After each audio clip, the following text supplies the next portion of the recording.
Hello, this is Mega Retro Rocket, about to embark on a new adventure.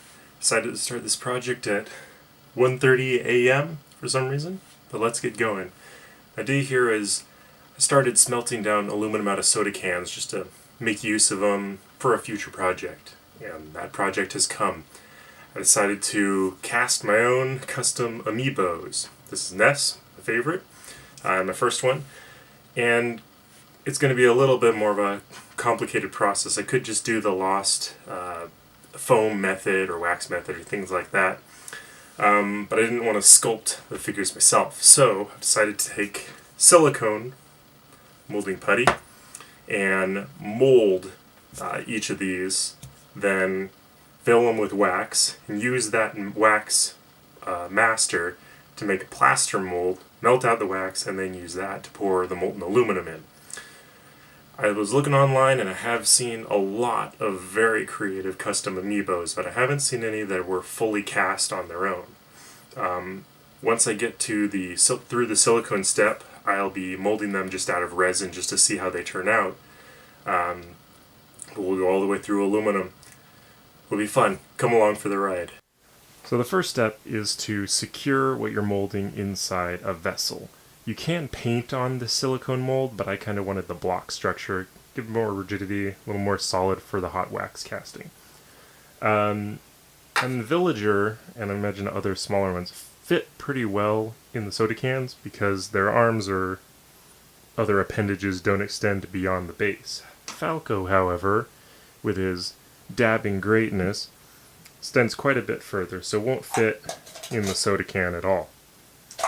However, I use this old frosting cup, and it fits reasonably well. It has a little extra room on either side. So the next step there is to just put a little dab of hot glue right on the base there. Mind your fingers, and just place them roughly in the center. Just keep it about even on either side, kind of hold him there until he's secure.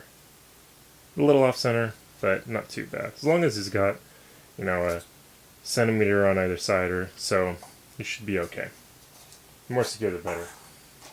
Falco's got a bit more room, so I want to make sure that his most extreme points are well covered, far enough away from the edge of the container that won't cause problems. So he's got to push his foot back, way back against the edge there. You do have a little bit of work time. Hot glue is the best friend of a hobbyist, so just do the best you can. This is a trial run, so if it doesn't work, I won't be too displeased. The silicone mold you can get in volume online, but my local hobby store carried it. Pretty expensive for what I got. It was about $50 for this, which is a 50-50 mix. It's pretty gooey actually, so I'll show you in the next step. But before we mold, you want to check and see the exact volume that these containers will hold. You don't want to mix too little and have a beheaded Ness.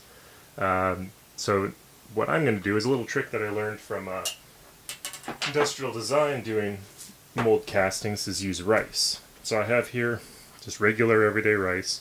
What you can do is pour it into whatever you're planning to mold and give a pretty good idea of what the volume of casting or resin or whatever it is you're going to be pouring into that you'll need.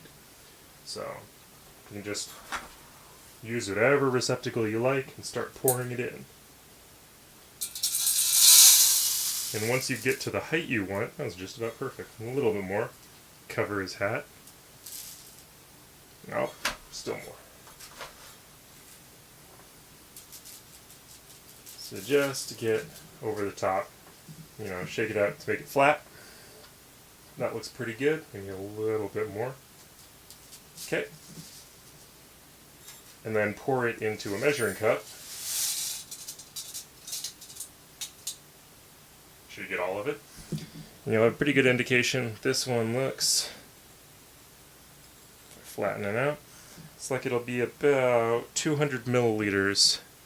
See if I can focus that a little bit better.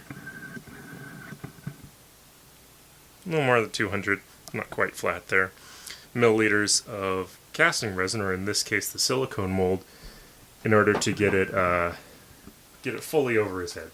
You want to make sure you get all the rice out, because otherwise that's going to end up in your silicone mold. Cool. Since I'm going to try and do all 3 of these batches at once, because this stuff does not come out easy, I'm going to go ahead and do the rice method with all 3 of these and see if I have enough of these 2 mixed together. Pardon the phone. Of these 2 mixed together to do all 3 at once. Otherwise, I might have to postpone for another time. We can do. So on this first one is the white stuff, the other one is blue, and just like with a lot of resins, it's 50-50, so you just want to mix it until the color is pretty even when you put in equal volumes of it. I borrowed this spatula for just such an occasion. Pardon me, I'm kind of sitting behind my camera here, so a little. It's pretty gooey, has about the consistency of marshmallow fluff, so hopefully that'll get a little bit more liquid as we're stirring it, because otherwise it's going to be pretty difficult to pour. Looks like marshmallow fluff too, or really gooey paste. So again, this is the first time for me. I've done a lot of casting before with Instacast, which is a 1-part air drying casting agent. I've done a lot of resin casting. I don't know if I posted on YouTube, but I made a table with just an epoxy resin mixed with glow-in-the-dark powder to make the voids in the wood table glow. That was actually pretty successful. I'll have to post an update to that, or make another piece of furniture with glowing bits in it. It was pretty fun. So it actually looks like this is not going to make nearly as much as I thought. We may only be able to do Ness with this, but it's a good trial run. So looks like that's just about all I can do. Ew, it's coming out everywhere. Looks like, and it's really thick. I don't know if this stuff went bad or what. Well, at least we'll do Ness. I'll leave the one and only. I do have some Pokemon here that I also wanted to do that take up less space. Sandshrew and Sandslash and Sandshrew. I've had them for years. Alright, so let's add the blue stuff. Let's see how this goes.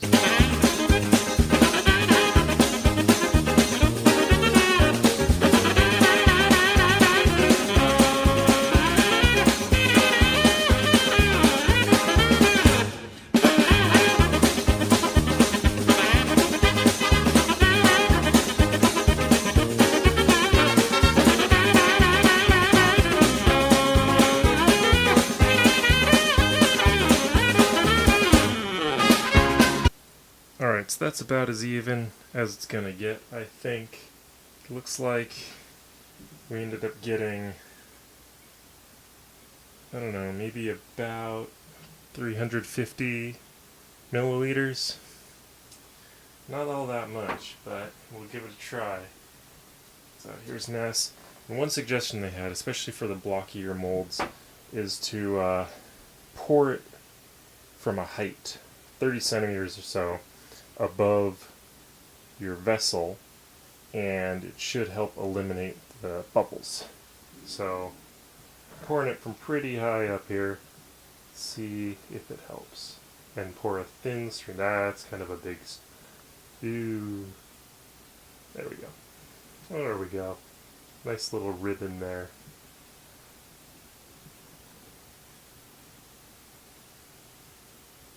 I should say that this was a functioning Ness. So we'll see if he's intact at the end of this. It should be. Not really affecting the chip or anything.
Alright, so for the painting method here on Sandshrew and Sandslash, didn't work so well just because those spikes and ears poking up there kept had the silicone sliding off it. It was still too liquidy. I'm going to keep scooping it on top and just kind of play with this pool I have here, just kind of layer it on top as much as I can just to give it firmer mold. For thinner things, it'll probably be fine depending on what you're molding it in, or if you're just casting resin, it's probably okay to have a little bit of play in there, but I really wanted these things to be more robust and be set for multiple molds. Anyway, but that was just kind of be able to use what's left of the silicone while it's mixed. This looks like a pretty robust block mold there. Most of the bubbles look like they've come out, but we'll only be able to tell when it's revealed. This one takes about 24 hours to fully cure, so I'm going to wait at least that long. So 2 a.m. tomorrow morning, I'll cut them open and see what we've got. So I just wanted to say, I'm not too impressed with this painting method I did on Sandshrew and Sandslash. It was kind of just last minute, wanted to make use of this little bit of material I had left. But as you can see, the spikes and these ears cause high points where all the liquid will just pour away from. But as it congeals, I'll continue pouring more on with the spatula, give it a little more tenacity to grab onto those structures while it flows down, give it a little more room to grab hold, make it thicker. Overall, I'm pretty pleased with how Ness is working so far. Again, it'll be 24 hours before I can open it up and remove. That's when the resin fully cures, the silicone fully cures, be able to see what we have. The next step will be pouring resin into those molds to check the fidelity of Ness, and after that making a wax one. And then we'll be going to the next step after that. We'll see how these turn out. I'm pretty hopeful for Ness. I'm kind of meh on the Pokemon, but I could be surprised. See you next. One final note, if you're going to do this yourself or something similar with sticky adhesive substances, wear gloves. It makes cleanup a lot easier. If you do spill on your work surface and you don't have paper or anything down, then just wait for it to dry. Don't bother trying to clean it up until it's cured, and then you can just peel it off. It's super easy, just like when hot glue cools completely. On your hands as well, if you can afford to leave it on there. I can't for 24 hours.